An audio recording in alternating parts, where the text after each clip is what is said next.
উত্তরপ্রদেশের ছায়া এবার অন্ধ্রপ্রদেশে। বীরভূমের আরো এক পরিযায়ী শ্রমিকের রেল লাইনের পাশ থেকে উদ্ধার হলো ক্ষত বিক্ষত মৃতদেহ, যার বাড়ি বীরভূমের নানুর থানার বড় গ্রামে। বাংলা ভাষা বলার জন্য এই পরিযায়ী শ্রমিককে খুন করা হয়েছে বলে আশঙ্কা করছেন বীরভূম জেলা পরিষদের সভাধিপতি কাজল শেখ। অভিযোগ জানানো হবে বলে জানিয়েছেন তিনি। মৃত পরিযায়ী শ্রমিকের নাম দুধ কুমার বাগদি, বয়স 18 বছর, বাড়ি নানুরের বড়া গ্রামে।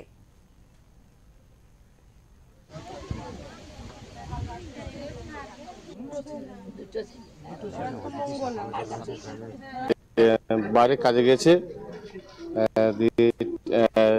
রেলে কাটা গেছে, তাই ওটা আমরা পুরো তদন্ত চাই যে কিভাবে কি করে কি হলো।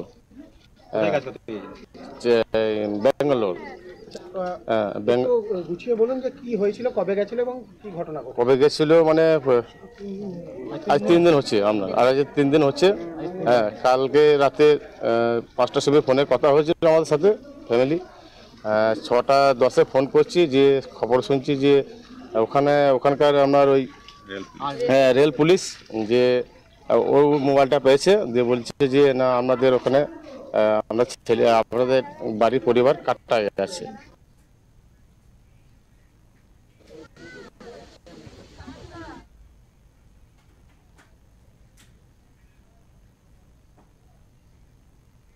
এই মুহূর্তে আমাদের সাথে টেলিফোন লাইনে রয়েছে আমাদের প্রতিনিধি প্রীতম দাস। প্রীতম, তোমার থেকে জানতে চাইবো যে যেমনটা জানা যাচ্ছে যে মৃত এই পরিযায়ী শ্রমিকের পরিবারের পাশে বীরভূমের সভাধিপতি কাজল শেখ, তিনি তার পরিবারকে ঠিক কি জানিয়েছেন যদি আমাদের বলো। দেখো, একদমই তাই যে উত্তরপ্রদেশের ছায়া কিন্তু এবার অন্ধ্রপ্রদেশে। বীরভূমের আরো এক পরিযায়ী শ্রমিককে কিন্তু রেল লাইনের ধার থেকে তার মৃতদেহ উদ্ধার করেছে রেল পুলিশ। তারপরেই কিন্তু বীরভূম জেলার যে সভাধিপতি তাকে কিন্তু বিষয় গোটা জানানো হয়েছে। তারপর থেকেই কিন্তু যে মৃত শ্রমিকের নাম দুধ কুমার বাগদি, বয়স 18 বছর, বাড়ি হচ্ছে নানুরের বড়া গ্রামে। স্থানীয় পরিবার সূত্রে যেটা জানা গেছে, বাংলা আবাস যোজনার বাড়ি পেয়েছিল সে ব্যক্তি, কিন্তু সেই বাড়ি বড় করা এবং তাদের ফ্যামিলিকে ঠিক রাখার জন্য কিন্তু কাজের উদ্দেশ্যে কিন্তু ব্যাঙ্গালোর গিয়েছিল। সেখানে একটা ব্যাঙ্গালোরে তোমার রুটির ঘাটিতে কাজ করতো। তৎক্ষণাৎ রেলের পাশে কিন্তু তার মৃতদেহ দেখতে পায় আরপিএফ এর লোকজন। তখনই তার পরিবারের লোকজনের সঙ্গে কথা বলে জানায় যে তার ছেলে রেলে কাটার পরে মৃত্যু হয়েছে। কিন্তু যেটা সত্যি জানতে পারা যায় যে বাংলা ভাষা বলার জন্যই কিন্তু তার কিন্তু মৃত্যু হয়েছে, এমনই কিন্তু অভিযোগ করছে পরিবারের লোকজন।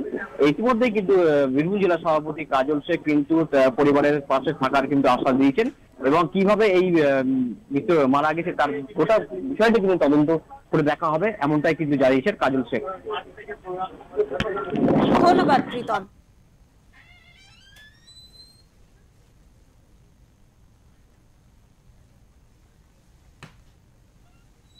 যদিও স্থানীয় পরিবার সূত্রে জানা গিয়েছে বাংলা আবাস যোজনার বাড়ি পেয়েছিল, সেই বাড়ি বড় করে করার জন্য ব্যাঙ্গালোরে একটি রুটির কারখানায় কাজের উদ্দেশ্যে গত বুধবার বাড়ি থেকে বেরিয়েছিলেন।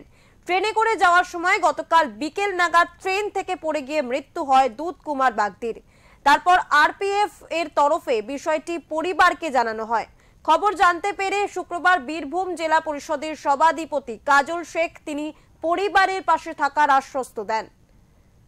কিভাবে মারা গিয়েছে সেই নাবালক তার সঠিক তদন্ত করে আমরা দেখব। রাজ্যের নেতৃত্বকে সমস্ত বিষয়ে জানানো হয়েছে।